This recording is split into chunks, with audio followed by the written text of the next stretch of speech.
Hello, my name is Patrycja. I'm the founder of London Business Academy, and I'm your host today.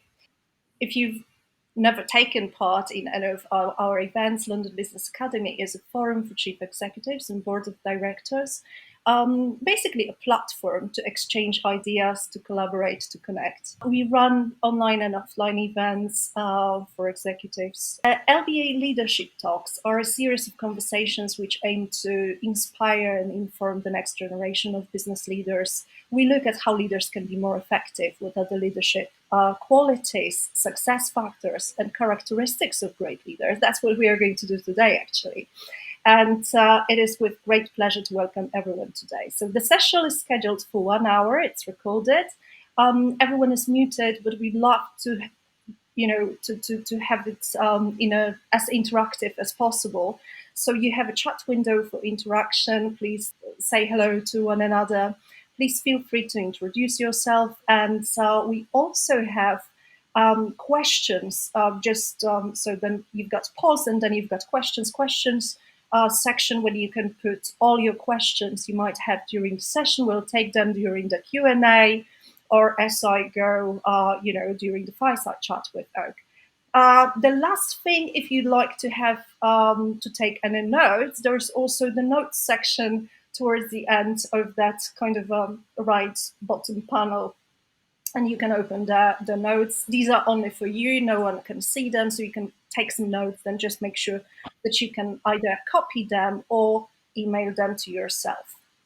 Our guest today, Oakland McCulloch, is an accomplished leader, an author, and currently inspires others in his keynotes, in his speaking engagements all across the US, but also reaching out beyond that. And also working with a variety of organizations. Oak's book, Your Leadership Legacy, Becoming the Leader You Were Meant to Be, is based on his 40 plus years of leadership experience in the US Army.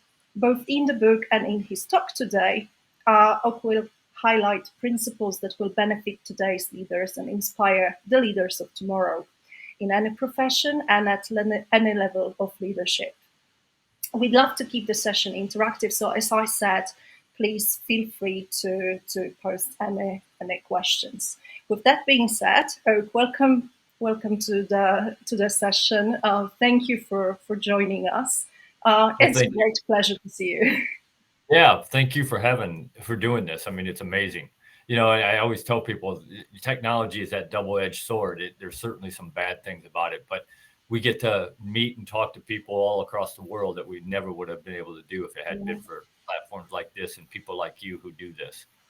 Yeah, it's amazing to have you. And I know, the time difference and everything, it's great that you found some time during your busy day to join us. So let's start. Let me start with your background. Could you tell us about, what led you into joining the military and start a career in the U.S. Army? So as a sort of, introduction to what we are going to talk today. Yeah, absolutely. So we were talking earlier, I grew up in a small little farm town in northern Illinois. There were 1,200 people in the town. My high school had 168 people in it, and everybody in town knew everybody, which is good and bad. and so I was always the captain of my sports teams. I played baseball, basketball, football in town, and then I was student government president and class president. So I had some leadership stuff that I had done. And about my sophomore year in high school, I kind of decided that I wanted to be a leader, and I decided I wanted to be a leader in the Army. And so I pursued that. I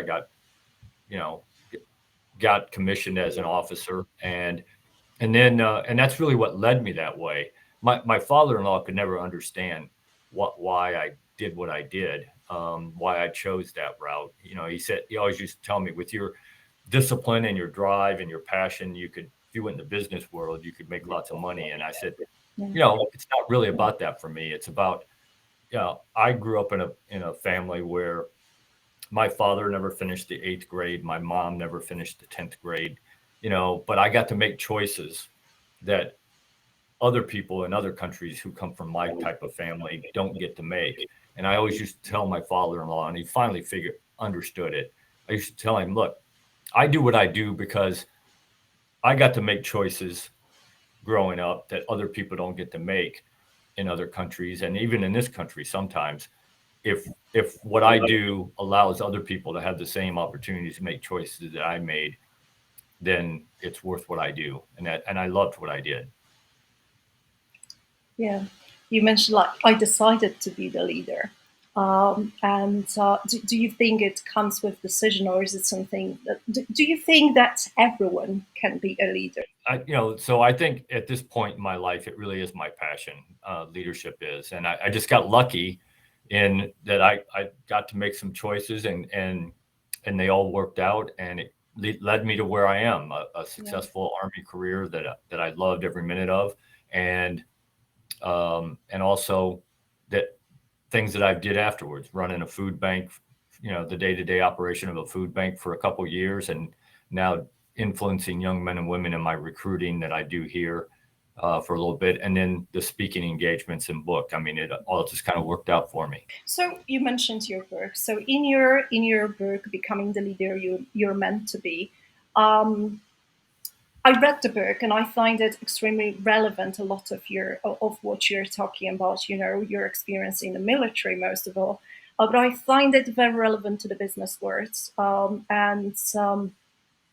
it's extremely useful, I think, both for someone who's more experienced or for someone who just aspires to be the leader and learning. So in your view, how can business leaders use those lessons? What do you think would be the key takeaways or the key sort of common things for someone in business and the military that you could think of?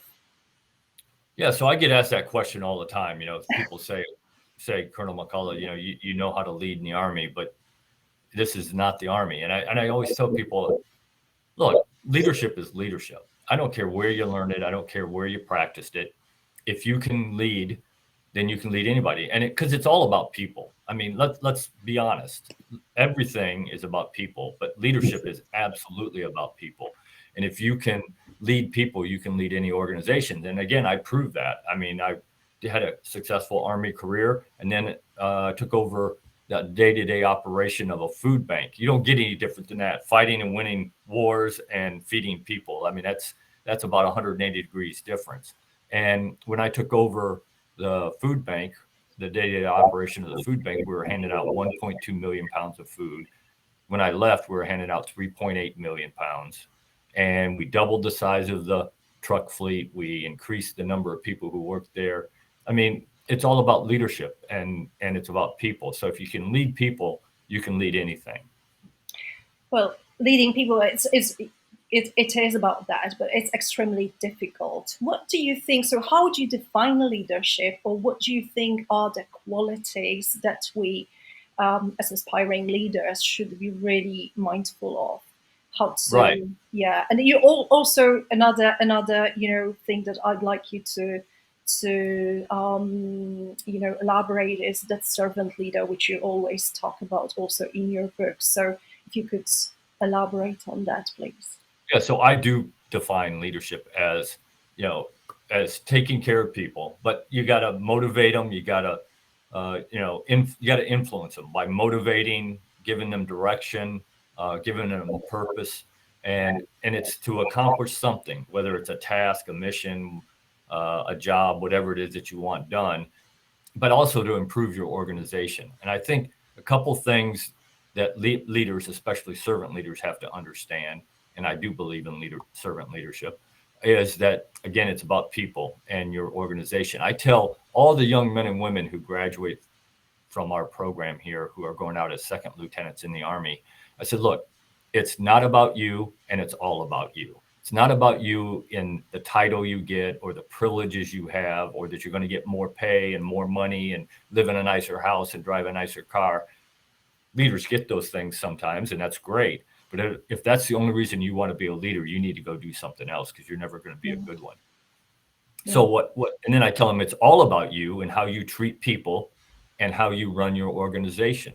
You got to empower people to be the best they can be. And people always tell me, well, Colonel McCulloch, I want my next promotion. I want my raise. And I said, if you do it for the right reason, if you're a leader, a servant leader, and you're doing it for the right reasons, you're going to get your pay and your promotion, because you're going to empower people to be better people, better employees, better people, and the organization will be better, and you're going to get your just rewards. So I tell every one of these brand new lieutenants, look, celebrate today, because today's all about you.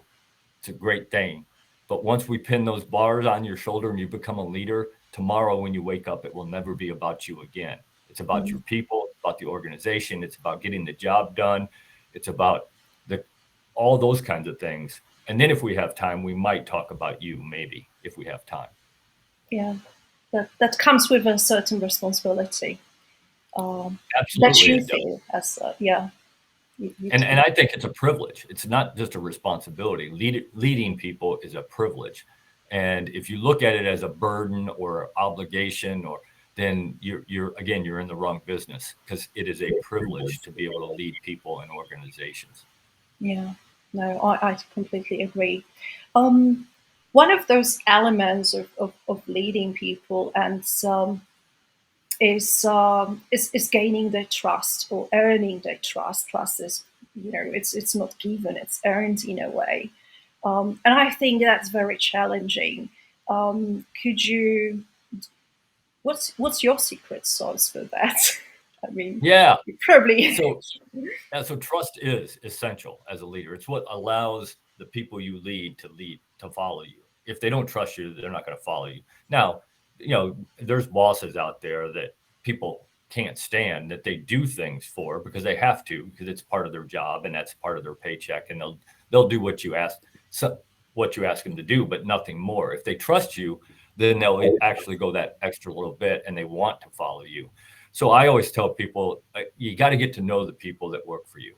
Now you got to keep that boss, that leader, follower relationship. I got that. You can't cross over that at times, but you got to get to know them. And I tell them there's a couple of ways to do that. I said, number one, my philosophy has always been leading by walking around. Nobody wants to be led by somebody who sits behind their desk all day. Mm-hmm. Get out there and talk to your people where they're working. Wherever your people are, that's where you should be. Now I got it. There's paperwork you got to do and all that stuff as a boss, as a leader. I got it. But when you can, you need to be out there with the people and walking around talking to them where they work, not in your office.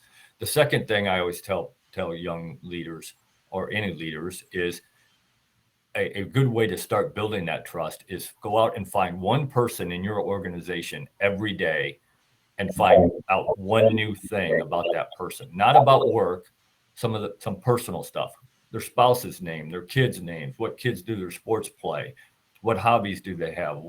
Just find out something new about one person each day. And a couple of good ways to do that. One, by walking around instead of sitting behind your desk all day. And number two, I had a boss who retired, a 3-star general, who was one of my mentors. And he always used to tell me, Oak, I don't care how high up in the organization you get, never, ever, ever turn down a chance to go get your own cup of coffee. He said, 2 things happen when you do that. You show people that you're no better than them. You got to walk down and get your cup of coffee just like they do. And number 2, if you're lucky, you got 2 or 3 different ways to get to the coffee pot and back to your office. And along the way, you stop and talk to everybody along the way, and you start getting to know them. When you do that, I'm telling you, the trust just starts to grow exponentially, because they actually believe that you care about them. And that's not something you can fake. You can't fake caring about people. They'll figure that out real quick.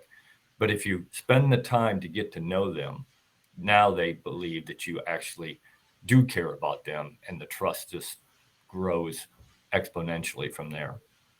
Yeah, I think that walking the talk is the most important thing. Very often in my previous engagements with different, other clients or business partners, it doesn't matter what you want people to think about you and how you communicate what you are, but actually what you do and how you carry yourself. Sometimes a small thing can damage the months of what you're trying to, that image that you're trying to build. So, and you know, internally in the organization as a leader, really walking the talk is absolutely crucial, because, like you said, people will see that very quickly. You know, I'm a firm believer that if you want to be a leader, there's a couple things you got to have. You got to have integrity. And my father used to tell me, son, nobody can ever take your integrity away from you. You have to give it away. So guard it with your life, because that's one of the things that you have to have if you want to be successful, in my opinion. And so I think that is number one, that a leader has to have integrity. And if you ever lose that integrity, with your people, that you're done. You can move on and do something else, because you're never going to be their leader again. And I think the other thing is, just like you said, you got to set the example. And that's all part of, you know, and I mean, in everything you do every day, you got to set the example, because everybody is watching and they are checking up on you. That's not why you do it. You do it because it's the right thing to do, but they are watching and they are going to check up on you. So you need to make sure that you're always setting the right example in everything you do. What would your advice be on how to approach that? Yeah, so I've had to make some tough decisions. Some of them in, like you said, in spur of the moment, whatever. But my philosophy is always this: if you have time, and most people do, then when you have a problem to solve or a mission, a job to get done, then involve the people who are going to do it, because you're not doing it. The leader isn't the one who makes it happen. Let's not kid ourselves. You can come up with the vision and the plan and all that, but the people who work for you are the people who are going to implement it and make it happen. And so my philosophy has always been this: when I have time, then I call all my junior leaders in and I say, okay, here's what we got to do. Give me some ideas. A couple of things happen when you do that. First, you will figure out very quickly that when you do that, the trust now starts to grow again, because now you've asked them their opinion. Even if you don't use their opinion this time, you've asked their opinion. A couple of things happen. Number one, you'll find out that somebody who you think is a superstar in your organization is going to come up with a horrible idea. And somebody that you thought was your weakest link in your organization will come up with a great idea. I had another mentor of mine who retired, a 4-star general, who said, Oak, a good idea is a good idea, whether it comes from a private, the lowest person in your organization, or a general, the highest person in your organization. And a bad idea is a bad idea, whether it comes from a private or a general. And as a leader, that's your job to figure out what the good ideas are and what the bad deals are, and figure out what you want to do with them. And what I generally have found that happens is that I'll take a little bit of this person's ideas and a little bit of that person's ideas and maybe a little bit of that one, and I'll add some of my own. And now we have a solution based on other people's ideas. Two things just happen. Number one, they now believe that you care about them because you've asked their opinion. And number two, it's no longer Colonel McCulloch's idea or solution, it's our solution. So now they got some skin in the game, and they'll work extra hard to make sure that it's successful, because they actually had some input into what that solution or that job or task or whatever that needs to be done. So they now own it, and that's important. Yeah, that's that accountability, when people feel part of something, that even a small part, but yeah, that impact that I'm making, that the approach is totally different. So yeah, I agree completely. Yeah, and that has always worked really well to me. And again, there's times when you can't do that. I got it. And you just got to make a decision based on what you think, what you know. You know, because I get asked all the time to come check on a company. You know, maybe they're having problems and they just want me to come for the day and just to have a different set of eyes, and they'll ask me things. And I always figure out that there's somebody, usually when there's a problem, there's somebody who's not making a decision, and I'll ask why. And they'll say, well, I didn't have all the information. Well, that's called fantasy land. Very seldom do you ever have all the information. That world doesn't exist. So you as the leader have to say, okay, this is what I know. These are the things I don't know, and make a guess, an educated, good guess on those things, and then come up with a plan and start down that road. You can always make detours and change the plan along the way as more information becomes available. But if you don't make a decision, then you're not helping anybody. You're not helping your organization. You're not helping the people, because you're quickly going to become overcome by events. And by that point, it doesn't matter what, if you make a decision. I think not taking a decision is also a decision.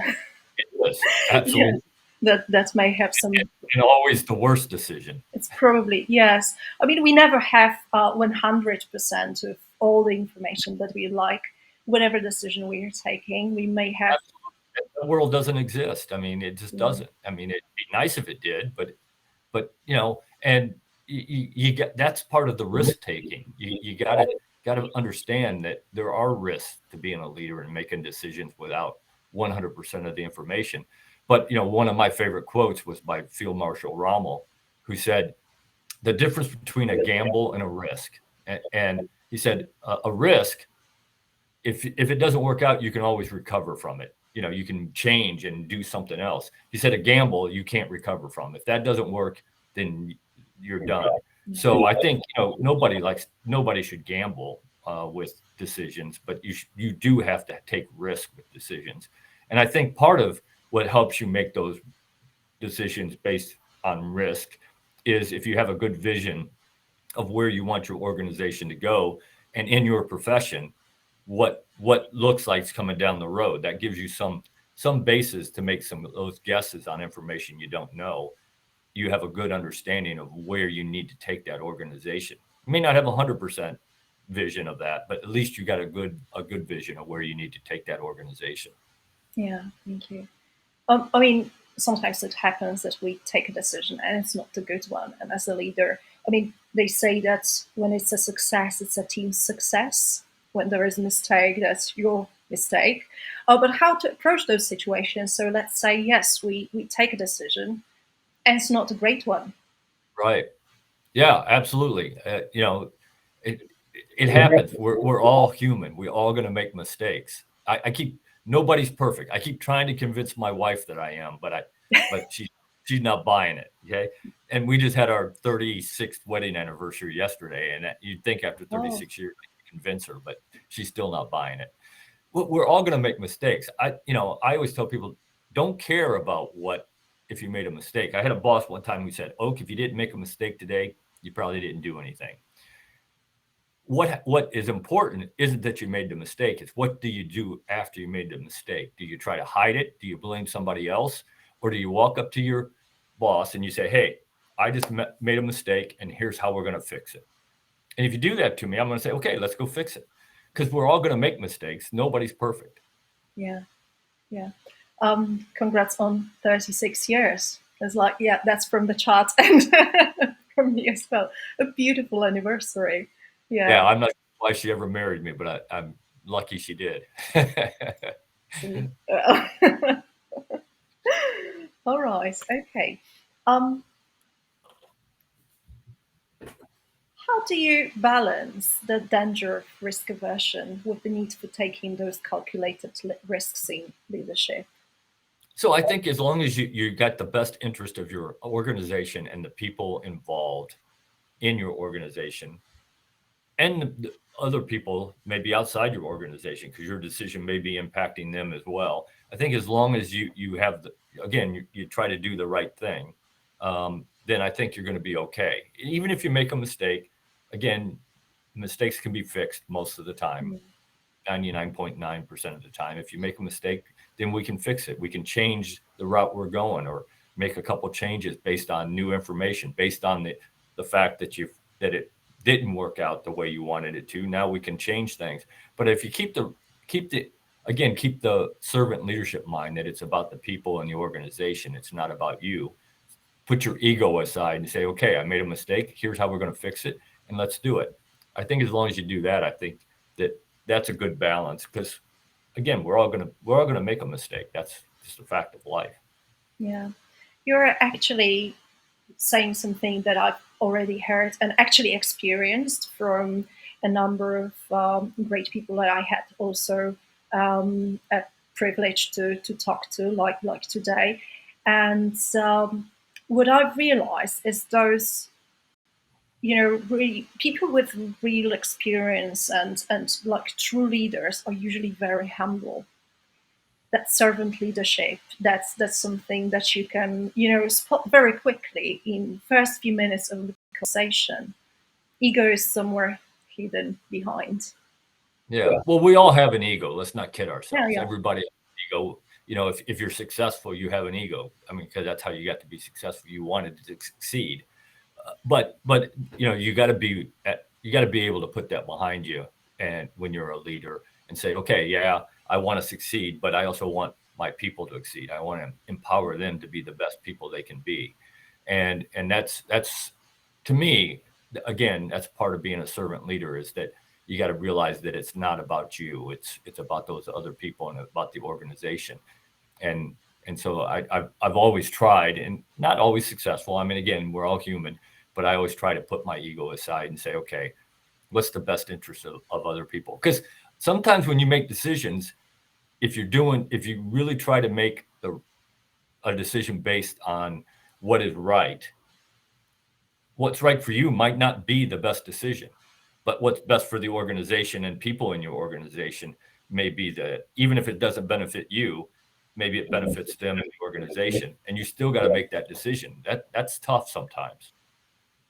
I know that you've been through many difficult, sometimes very high level, stressful situations, and like in any job. But I think military is probably one of those when that often happens.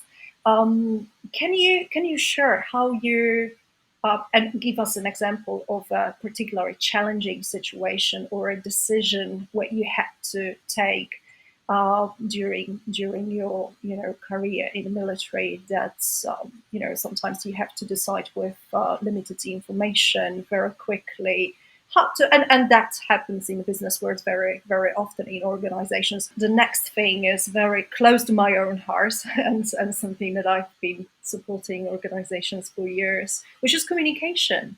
And it's super important, I think, in leadership. So can you tell us a bit more about the importance of communication and how that works? Because that's something that I know a lot of us face challenges with. Right. Communication is huge. It's one of the most important things in an organization and as a leader. I always tell people, look, if you want to be a leader, you got to be able to communicate. That is what leaders do. If you can't stand up in front of people and tell them what you need and what you want them to do, and what the vision and the plan is, then you can't be a leader. I mean, it's just that simple. So I think, and leadership is important at all levels and in every organization. And I think we got to remember that communication takes more than just us talking. It's verbal, it's nonverbal, it's all the written forms of communication, memos and email and text messages. And you got to be really careful with those things. And, I, as a leader, I had somebody who worked for me one time who just was horrible at writing. And I just basically said, look, nothing goes from your desk outside this out to the office or outside this office until I see it. But I also took some time and effort to help him become a better writer. But it was just, misspelled words, horrible grammar. Because that does represent your organization, whether you want it to or not.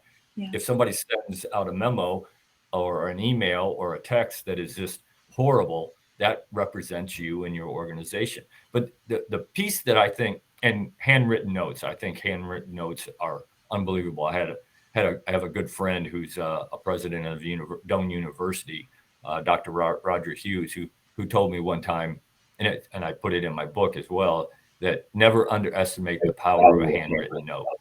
We've lost that. A lot of people have lost that. I write lots of handwritten notes to people, and if it's just thank you, but handwritten notes are huge. And the other lost piece of communication is listening. We do a horrible job of listening as leaders. Most leaders do. Leaders believe that it's them talking to their people and not them listening to their people, and that's horrible. If you're that type of leader, you're not really a leader. At best, you're a boss, and at worst, you're a dictator. You got to listen to people, because that's huge. Again, that's part of the trust piece, but it's also, none of us have all the answers. I don't care how long you've been in charge of an organization. I don't care how many years you've been a leader. You don't have all the answers. You don't have all the knowledge. You don't have all the skills and abilities. And if you're only using your ideas, then you are cheating yourself and your organization out of all that experience. And I'll give you an example. When I first took a brand new platoon leader in the Army, I was 24 years old, took over my first platoon. My platoon sergeant, Sergeant First Class Pinson, I remember him like it was yesterday. He was 6'6", 250 pounds, big old man from Mississippi. And when I took over my platoon, he took me over and he said, let's go have lunch. And we ate an MRE out under a tree. And he said, look, you're the boss, you're the leader. We'll do anything you want to do, however you want to do it. He said, but remember, I'm 24. He said, I've been in the Army for 23 years. Why would you not listen to something? He'd been in the Army almost as long as I've been alive. Yeah. And he said, if you're going to mess up, I'm going to tell you. He said, if you still want to do it that way, we'll do it. But it's my job to help develop you and to help you get through this without making stupid mistakes. And so I will tell you when you're about to. And, throughout he was my platoon sergeant for about 13 months. Every once in a while, I'd go to him. I'd say, hey, Sergeant Pinson, you know what I want to do? And I'd tell him, he'd say, you really want to do that? And I said, well, maybe not now.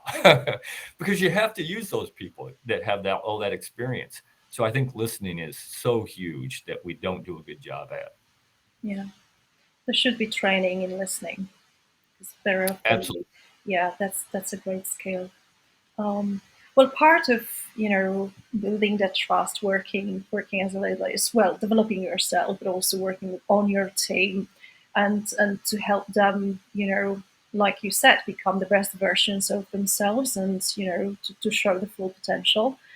Part of that process is providing feedback, and that ties to communication. It's absolutely difficult. So could you share some advice on providing feedback? Yeah, so I think that's another thing that we don't do well as leaders. In every profession and at all levels, we don't do a good job of it. And I always tell people, you have to give regular feedback, good and bad. It's easy to give good feedback. You walk up, everybody wants to walk up, pat you on the back and say, hey, you did a great job. That's easy. You got to do it. And you got to make sure that you do it in public, and so everybody knows that somebody did a great job. Because again, you're just setting a new standard when you do that. This is what we're looking for. So congratulations. But I think you also have to be able to do it when performance is not good. You got to be able to look that person in the eye and say, hey, you're not meeting the standard. And I think there's a couple things that help with that. So I always believe you got to have an initial counseling with people. You got to say, okay, because otherwise you got to say, this is the standard that I expect you to meet. Because if you don't do that, how do they know what your standard is? And so you got to at least put that in. But that initial counseling is a two-way street again. It's communication, a two-way street. This is what I expect from you. What do you expect from me? So then you have a standard that you have to meet, or just, that. So I think that's important. But then I think the other piece of that is when somebody is not meeting the standard, here's the difference between a boss and a leader. If you're not meeting the standard and you're working for a boss, he walks up or she walks up and says, you're not meeting the standard, fix it. A leader walks up to you and says, okay, you're not meeting the standard, and here's why you're not meeting it, and here's how we're going to fix that. And you come up with a plan. You come up with something that says, okay, this is how we're going to retrain you, and so that you can meet that, whether that's a month worth of training, 6 months, a year, whatever. But you come to an agreement that this is what we're going to do to get you better, so you're meeting the standard. Because one thing, if you don't tell them they're not meeting the standard, they may not even know it, because they may think they're doing exactly what you are asking them to do and what you want them to do. So you got to tell them when they're not meeting the standard, and you got to tell them how we're going to fix that. It goes back to building your team. I mean, I always, when I talk to business owners and I ask them, do you have a leadership development? Do you have those kinds of things built into your organization? And when they tell me no, I said, so what is your standard? How do you get the standard out to them, or what it is you want them to do? How do you train them to the standard you want them to? If you expect them to meet a standard and you haven't trained them to that standard, then shame on you. You're the problem, not them. Yeah. We've got a question, so let me just pop it here, because that, I think, is links to what we are talking about. What is your view on responsibility? Who owns team failure? What is good leadership process in that regard? Yeah, that's a great question. And I think certainly in the United States today, we're dealing with a lot of that, where people don't take responsibility for decisions they make and things they do. So I'm a firm believer is that you as the leader, you own everything in your organization, good and bad. If something good happens, this is has always been my philosophy. If my organization did something that we were supposed to do and we did it well, I'd walk up to the boss in public and say, hey, boss, look what my guys and gals did. And oh, by the way, John, Jane, and Joe did a great job today. You always got to give credit where credit is due. And if we didn't meet our mission, if we didn't do what we were supposed to do, if we didn't accomplish the task, then I'd walk up in public and tell my boss, hey, I messed up. And this is how we're going to fix it. And it's me. I may not have been the one who did whatever it was that made us not accomplish what we had to accomplish, but I own it because I'm the leader. And you don't get to only take credit for good things. You got to take credit for the bad things as well. And I think that's where a lot of leaders today are failing. You can't just say every time something happens good, hey, look at me, we did something great, or I did something great. And it should never be I did something great. It's we did something great. You also have to own those things that don't go well and take responsibility for that, because you do own everything in your organization, good and bad. Yeah.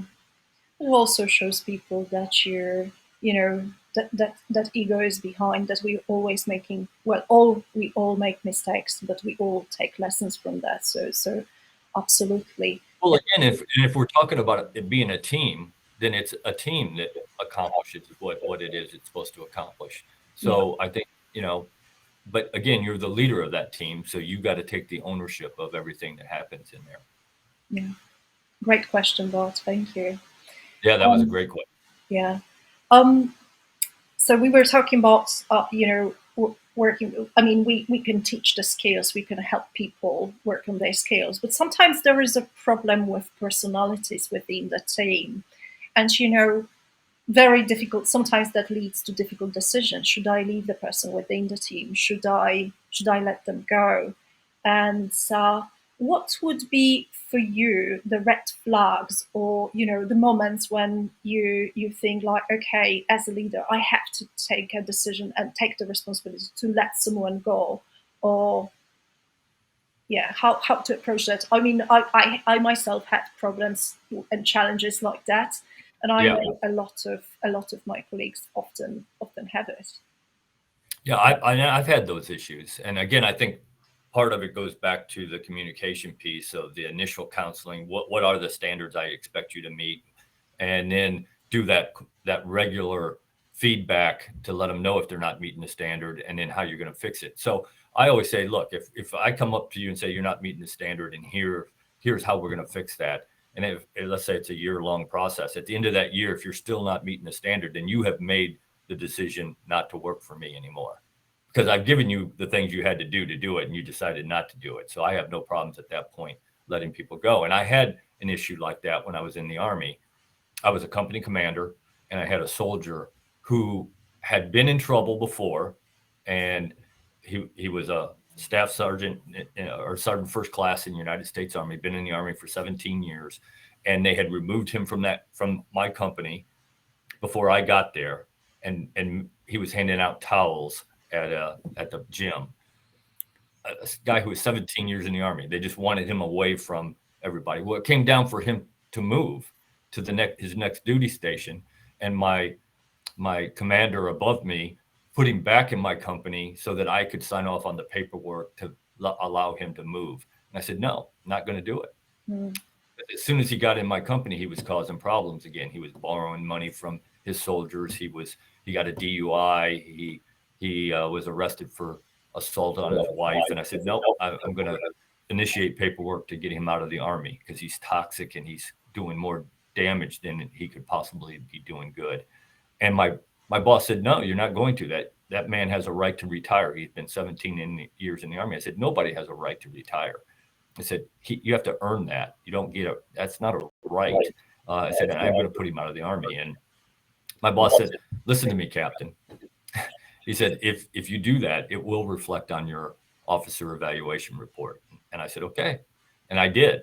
I got him out of the Army, and my boss was honest. It reflected on my officer evaluation report. And probably one of the reasons that I didn't make colonel and I retired a lieutenant colonel. But you know what? If I had to do it all over again tomorrow, I'd do the exact same thing because it was the right thing to do.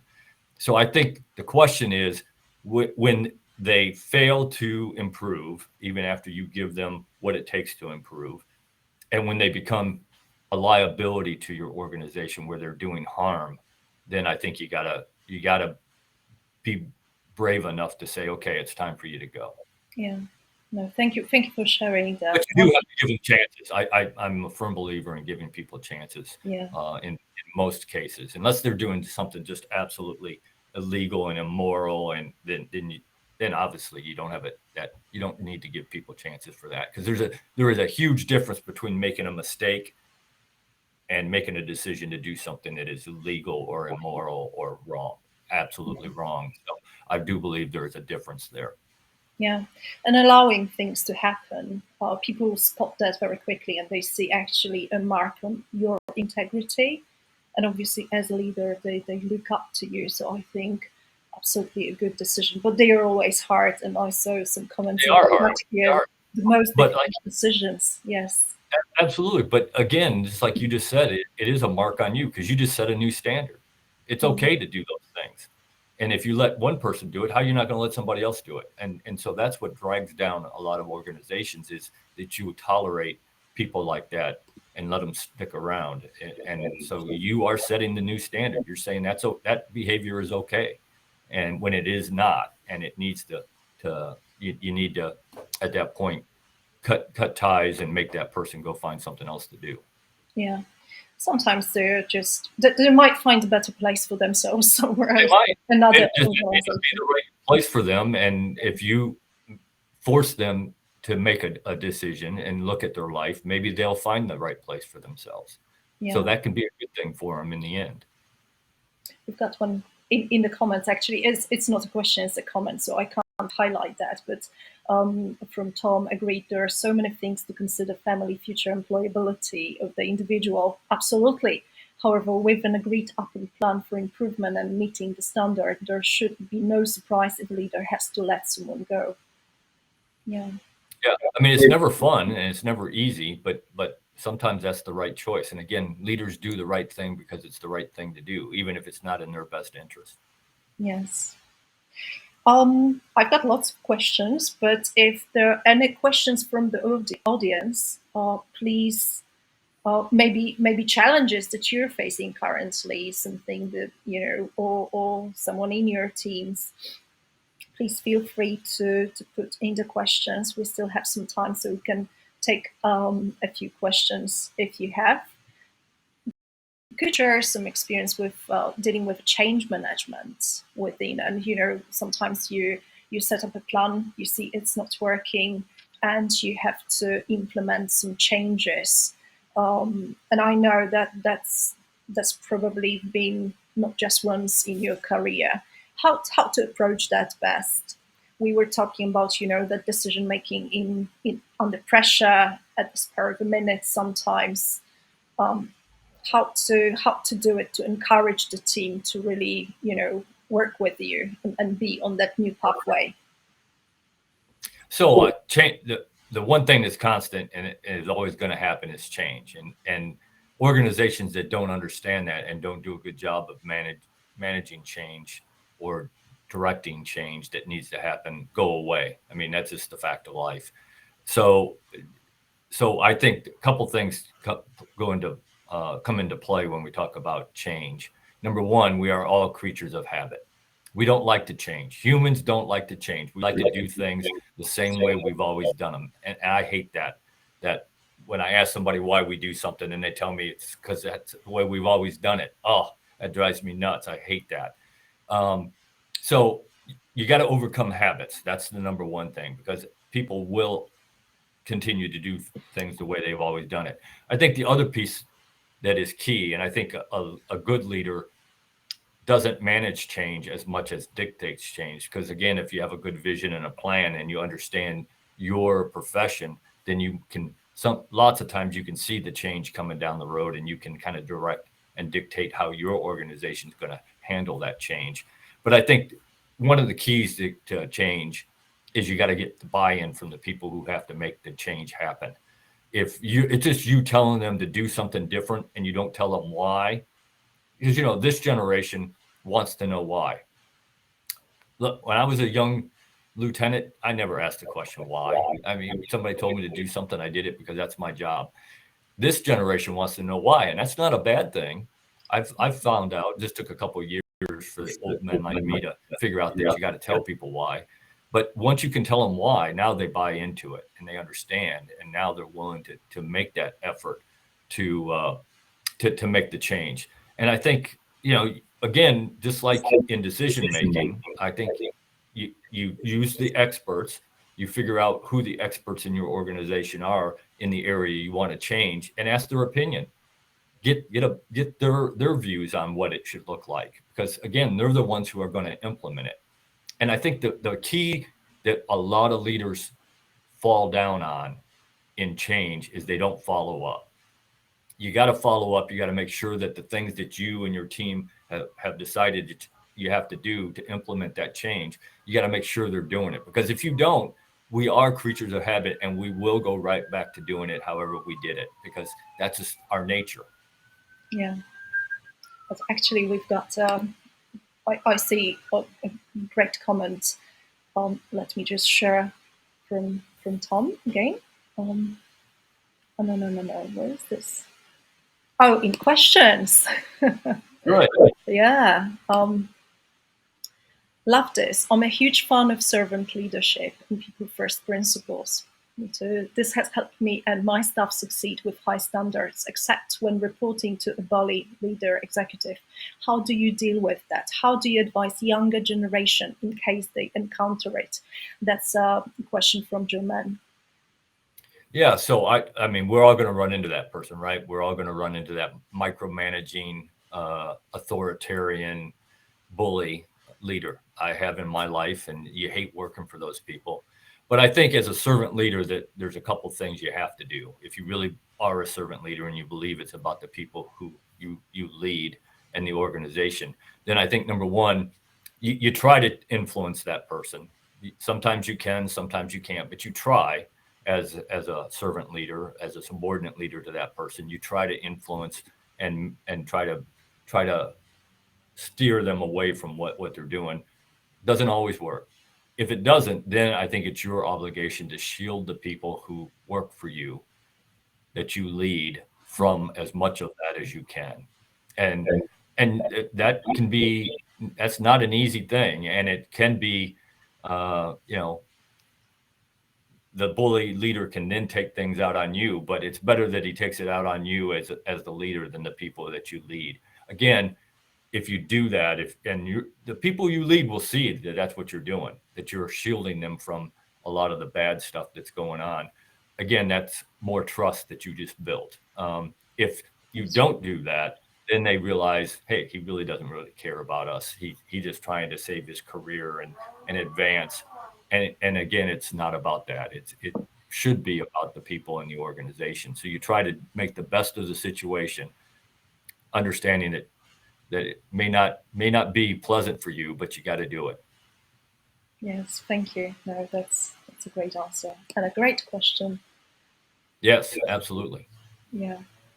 Well, I think we're actually coming to a close, but my last question would be, well, we all aspire to leave something behind, as people, as leaders. I think everyone is a leader, or everyone has a potential to be one. Is there a particular person who has or who is still inspiring you and you're looking Yeah, up to? absolutely. I think anybody who's a success, not only as a leader, but as a person, has people who they look up to and who their mentors are and who their heroes are. And I've had a few in my life. Obviously, my father. I am who I am because of my father in a large degree, good and bad. um, and so he was certainly the first. But then I was lucky enough. I had a couple good people in high school. I had my basketball coach, Coach Terry Niedzwicki, who I still stay in touch with. Um, Understood that it wasn't about building a team; it was about building young men and women, or in his case, men that were better people. And I think that rubbed off on me right away, and you could tell that was more important to him than a winning record. You want to win, but for him, it was helping to develop young men as to be the best they could be. And I had my high school history teacher, Mr. Charles Schindler, who I still stay in touch with. I majored in history in college because of him, no doubt about it. And he was a Vietnam War vet, and he instilled the values. Lived the values and instilled values in all of his students, or at least he tried. And then I had a couple in the Army. I had Lieutenant Colonel Gelling, who was a good guy that taught me a lot about servant leadership and taking care of people. General Phil, General Martz, General Craddock, all people who I was lucky enough that they took an interest in me, became a mentor to me, and helped me along the way. Thank you. Yeah, sometimes we have those people, on our pathway where when they do something, sometimes very little, we don't recognize it. Looking back years later, we see that little, push was actually the thing that made the difference to my career, to my pathway. Yeah. Absolutely. I always use the term that it's amazing how much smarter your parents get as you get older.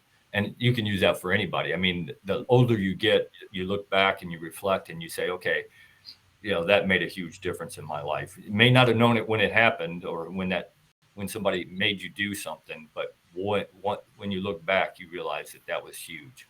Yeah. One last thing that you would like to leave our listeners with, and thought like them something to sleep over. Yeah, I think that, and going back to the legacy thing, that we all, if you're a leader, you want to leave a legacy. And I, again, put your ego aside. It's not about what you did. It's about what you empower your people to be able to do and the organization do. And here's the key to that. You're making a difference. And that's what every leader should do, is try to make a difference in somebody's life every day. And you do, whether or not you understand it or not, whether it's positive or negative, you try to make a positive difference. Is that when people still reach out to you, people who you had an influence on years ago, but no longer, but they still reach out to you for advice or use you as a mentor, then you've made a difference, and that's your legacy. Your legacy is the people that you helped create for the next generation, those leaders that are going to lead the next generation and the generation after that, because they're going to influence people the right way because you did it for them. That's what your legacy is. Great words for the end. Well, thank you very much. Oak, it's been an absolute pleasure to have you share all the experience and your thoughts on leadership. I think it's absolutely inspiring. I mean, we have those conversations now and again. I always find them very inspiring and thought-provoking. And this well, thanks for doing this, and thanks for having me on this. I mean, I really appreciate it. My pleasure. Well, thank you everyone for joining. If anyone would like to stay in touch or get in touch with you with any questions, or how could they do so? Yeah, so you can go to my website, www.LTC Oakland McCulloch and .com, and it has my email, it has my cell phone number. All my social media is on there. I'm on LinkedIn, I'm on Instagram, I'm on Twitter. by all means, if you want to reach out and talk individually, I love doing that, and never turned down a chance to do that. Thank you. Well, thank you everyone for joining. I hope you enjoyed. Thank you for, I already see great comments. Thank you. It's been a pleasure to have you. Enjoy the rest of your day, whether it's morning or afternoon. You're all around the globe, so it's evening here. But have a great evening or great day, and see you the next time. Thank you.